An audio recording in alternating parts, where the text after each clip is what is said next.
So even though we were retained by the Jesuits of Canada, one has to understand that we're an independent third-party firm. So we get retained by a number of different religious organizations, Catholic, non-Catholic, Protestant, various other groups. And again, as I've mentioned, regulatory bodies and different authorities to investigate. We have a position that we take where our investigation is totally independent. It is not guided by any interested party. In the particular matter of Kahnawake, there are various potentially interested parties that might have, one might think might have influenced us, but at no time did we allow any particular group to influence what we do. And in the case of the Jesuits, we've done work for them in the past, and they're often not happy with the results we bring to them because, good, bad, or indifferent, they get the response of what our findings are. As far as our asks and wants of the council, they've been extremely cooperative. Again, they have not influenced in any way the investigation that took place. At times we would reach out to them for request for information that might assist, but beyond that, they have stayed non-partisan in this investigation. In fact, I believe that the intent was for them to be as far removed from the investigation as possible. Their only request was to be able to have the results shared with them. But as far as involving themselves or directing in any way the investigation, I can say unequivocally there was none of that occurring. Any investigation of historical sexual assault is difficult.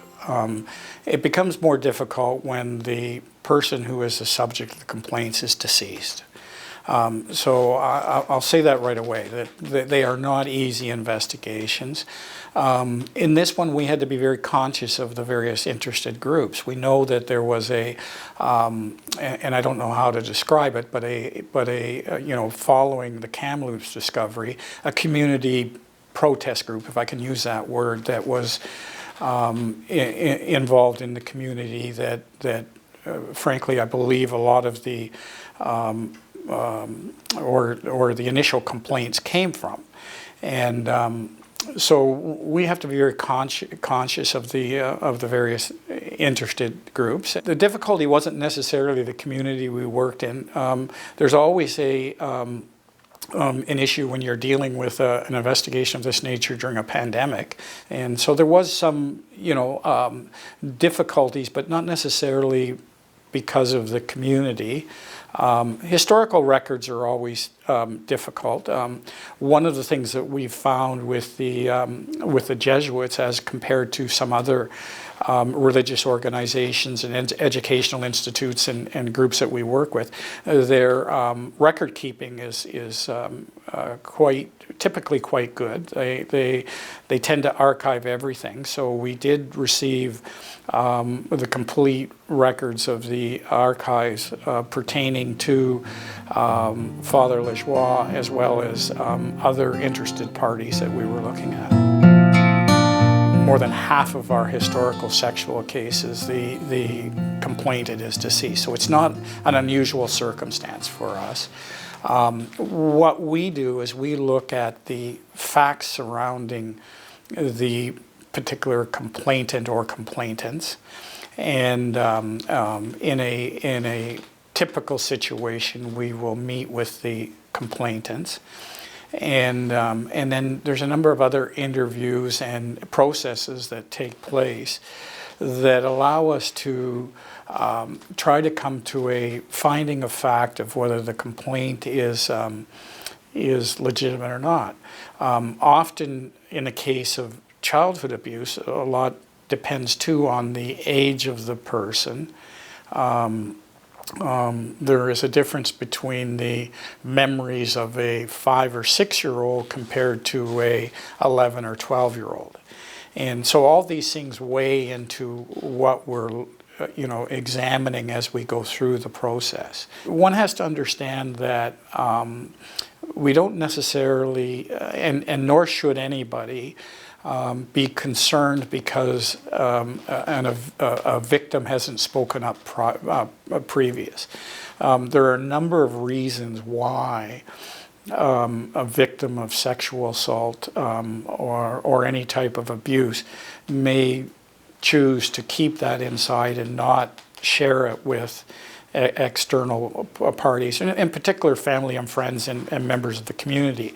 We find that they become less concerned about sharing it confidentially with a independent third party like ourselves. So often we will get complainants who have never told their story to anyone else in the past speak to us in confidence about their situation. There are also many triggers that might cause someone to come forward, especially carrying a burden of sexual abuse for a number of years, and it's not uncommon for someone to go 40 or 50 years in later adulthood come forward with, and probably is more often than not the situation. Very seldom do we find that children of sexual abuse will mention it at the time. Children are very vulnerable, and they can be subject to peer pressure and family dynamics and all kinds of other situations, and quite often we find in the case of marginalized families that there's other abuses that are taking place that sometimes simultaneously. So it's a very difficult thing to deal with, and it's one where members of the public should be very cautious of drawing conclusions or making opinions of the veracity of somebody's complaint when they come out many years later. There could be many things that might trigger such an event, and the post-discovery of Kamloops and the activity around it, I believe could potentially be a trigger. I feel we got good participation from the community, and one of the things that we're very conscious of is when someone comes forward to speak to us, do they, in a sense, represent a certain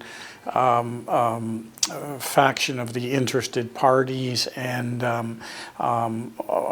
or are they totally independent, and these types of things weigh when we start looking at the information we're receiving. We received from the community great cooperation.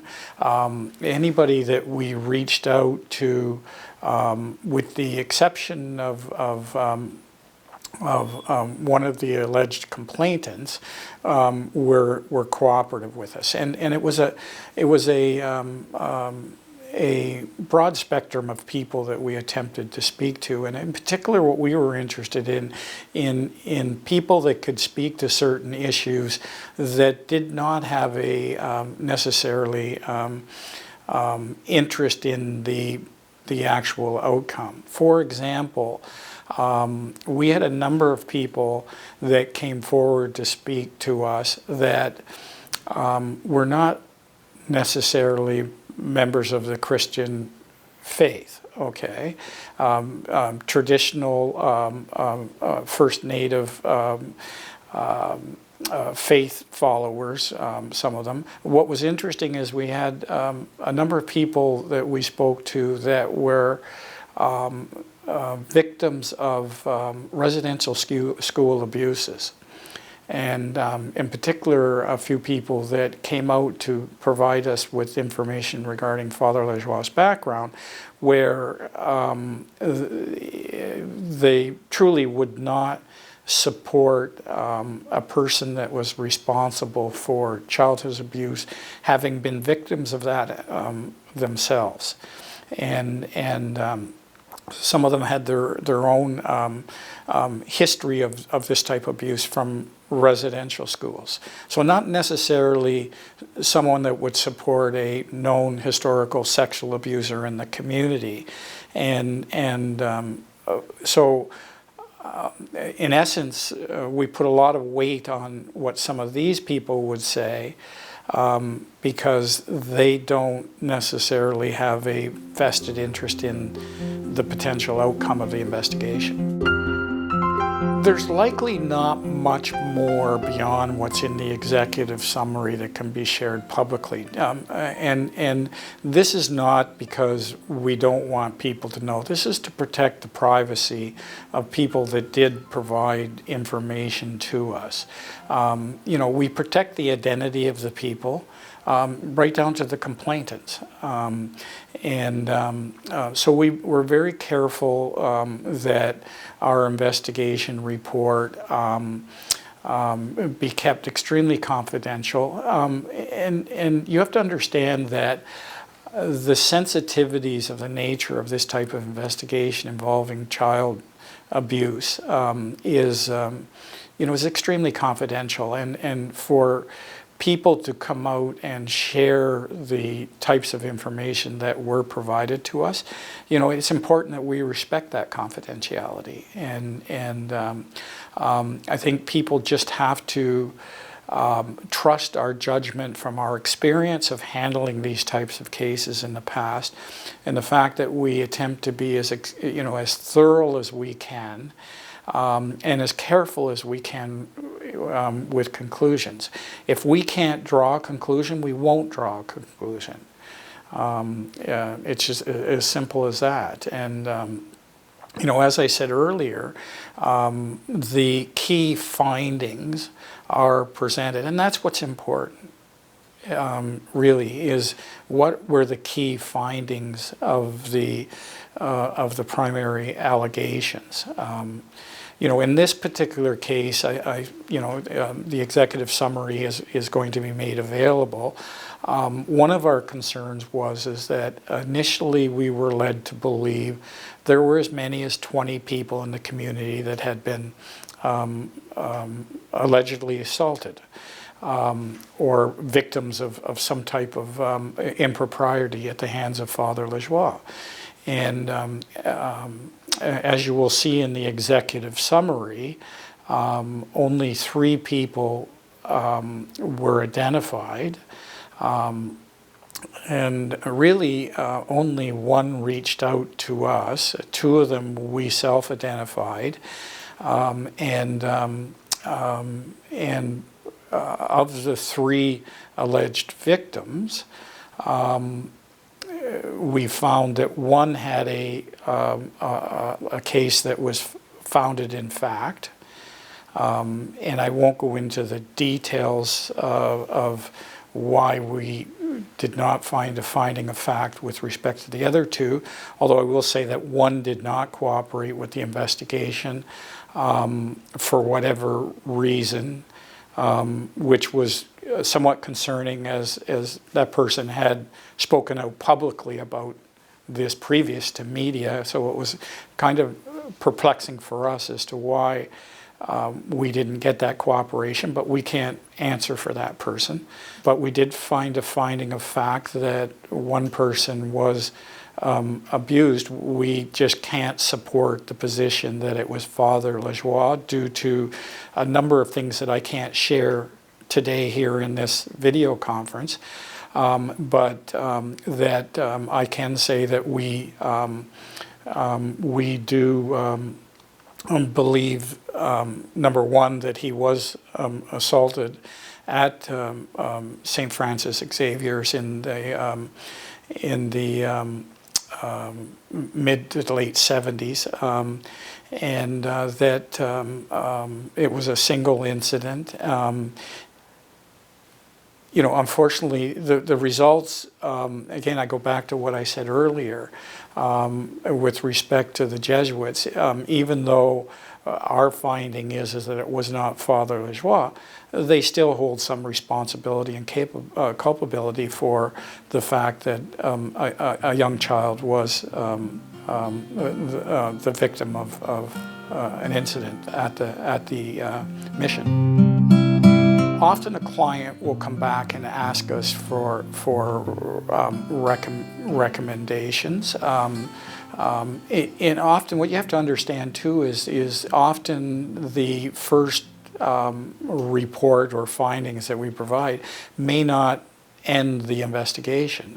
They may decide to explore other avenues of the investigation that came up as a result of our initial findings. So quite often an investigation of this nature may lead to, continued investigation into other areas. But as far as recommendations, our experience with the Jesuits of Canada is that they are fairly transparent and will do everything they can do to take responsibility for what may or may not have occurred. I do know that the Jesuits of Canada do want to meet with the victim and start that bridge to a healing process. And when these things occur, I think it's always important for the community, whether it's a First Nations community or a small village or a big city or a town in some other area of the country, it's always important for the community to support victims of this type of abuse.